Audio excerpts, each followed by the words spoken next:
Heç düşünmüsünüzmü ki, həyatınızdakı hər şeyi əslində tək bir qüvvə idarə edir?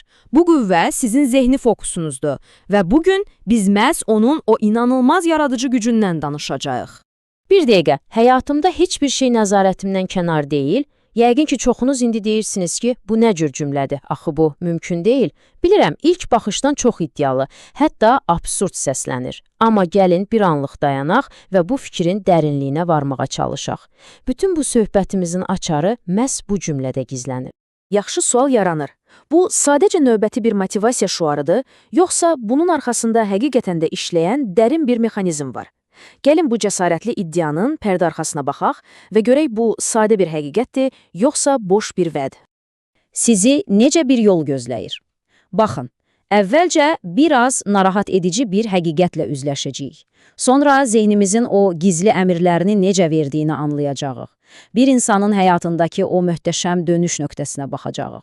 Sonra görəcəyik ki, bu hamı üçün işləyən neytral bir qanundur.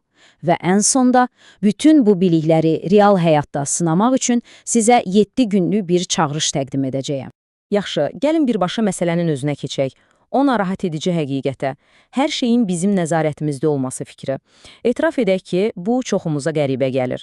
Axı biz hər gün xarici aləmin, başqa insanların, şərtlərin təsiri altında olduğumuzu hiss edirik. Elə deyilmi?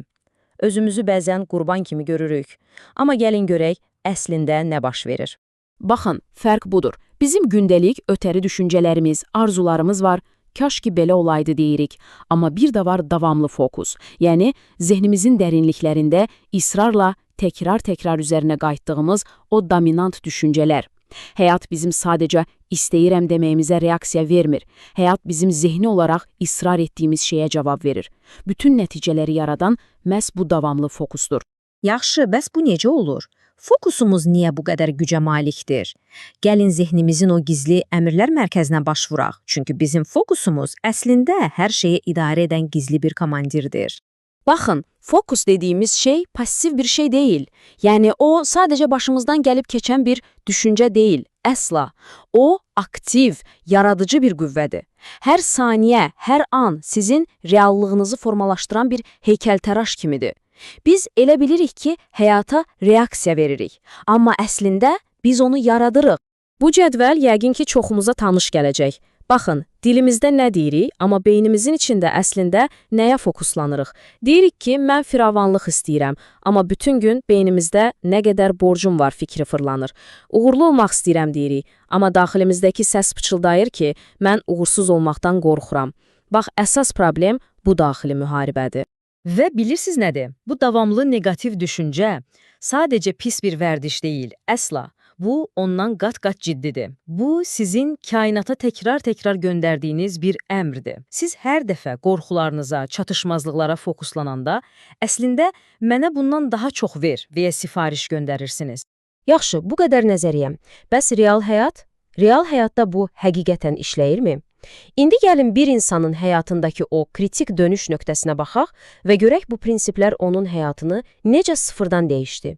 Baxın, bu insan nə deyir? Mən sadəcə müflis deyildim, istiqamətimi itirmişdim. Məsələ təkcə cibindəki pul deyildi.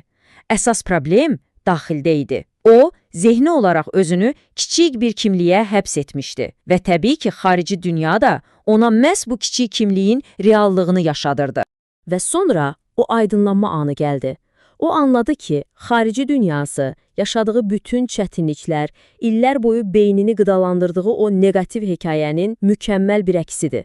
Hər şey bir-birinə uyğun idi. Bax bu, insanın bütün məsuliyyətini öz üzərinə götürdüyü o güclü andı. Və buradan çıxan ən böyük dərs nədir? Baxın, biz nəticələrin dəyişməsini gözləyirik ki, fokusumuzu dəyişək.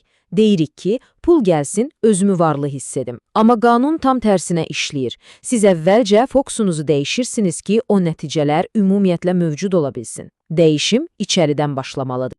Yaxşı, bu sadəcə bir insanın hekayəsi deyil. Bu, universal bir qanundur. Və ən vacib xüsusiyyəti odur ki, bu qanun tamamilə neytraldır. Yəni o, yaxşı və ya pis insan tanımır, sadəcə işləyir.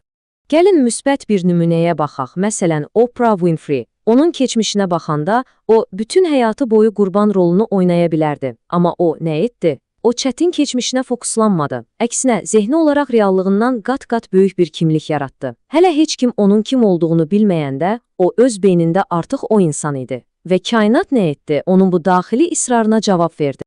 Amma diqqətli olaq. İnsanı yüksəldən bu eyni qanun onu məhv də edə bilər. Çünki dediyim kimi o neytraldır. Bir bıçaq kimidir. Ondan çörək də kəsə bilərsən, zərər də verə bilərsən. Qanun sizin nəyə fokuslandığınıza baxır. Yaxşı və ya pis olduğuna yox. Niyə bəzi uğurlu insanlar bir anda hər şeylərini itirir? Düşüşə baxın. Onlar istedadlarını itirmirlər ki, onlar fokuslarını itirirlər. Yüksəliş zamanı fokusları yaratmaq, böyümək və vizyon üzərində olur. Amma zirvəyə çatanda fokus dəyişir. Ego, həddindən artıq həzz axtarışı, diqqəti yayındıran şeylər və onları zirvəyə çıxaran o güc indi onları aşağı çəkməyə başlayır. Yaxşı, bu qədər danışdıq. İndi isə ən vacib hissə. Bütün bu bilikləri real həyata necə keçirəcəyik? Gəlin sizə 7 günlük bir çağırış təklif edim. Nəzəriyyədən praktikaya keçid vaxtıdır. Çünki unutmayın, tətbiq olunmayan bilik sadəcə əyləncədir. Bir şey oxuyursan, maraqlı gəlir, sonra da unudursan. Əsl dəyişiklik ancaq onu yaşayanda, təcrübədən keçirəndə baş verir. Ona görə də bu çağırış çox önəmlidir. Deməli, planımız nədir? Çox sadədir. 1. Sadəcə müşahidə et. 7 gün boyunca zehninin hara qaçdığına bax. 2. Dayandır. O negativ fikri tutan kimi onunla dalaşma, sadəcə soruş. Bu, mənim olmaq istədiyim insana xidmət edirmi? 3. Bir fokus seç. Bircə dənə. Məsələn, bu həftə mən yalnız firavanlığa fokuslanıram. 4. Gününü ayarla. Səhər oyanan kimi telefona cummazdan əvvəl gününün dominant düşüncəsini seç. Və 5. Ən vacibi. Hiss et. Sadəcə düşünmə. O insanın necə hiss etdiyini indi hiss et. Çünki dəyişimi yaradan emosiyadır. Və bilirəm çoxumuz səbirsizik. Deyəcəksiniz ki, yaxşı, bir gün fokuslandım, bəs nəticə hanı? Unutmayın, düşüncəniz və onun reallaşması arasındakı o zaman fasiləsi bir cəza deyil, bu bir hazırlıqdır. Siz toxumu əkirsiniz və onun cücərməsi üçün vaxt, su, günəş lazımdır. Sizin fokusunuz da eyni ilə belədir. Bu 7 günün sonunda məqsəd bir anda yeni bir həyata sahib olmaq deyil. Xeyr, əsas məqsəd aydınlıq qazanmaqdır. Anlamaq ki, vay, mən həqiqətən də öz fokusumu idarə edə bilirəm. Bu aydınlıq özü gücdür. Artıq qurban olmadığınızı anladığınız an hər şey dəyişməyə başlayır. Və sonda, gəlin özümüzə bu çox vacib sualı verək. Əgər davamlı olaraq beynimizdə fırlatdığımız düşüncələr gələcəyimizin kərpicləridirsə, bəs biz hazırda nə tikirik?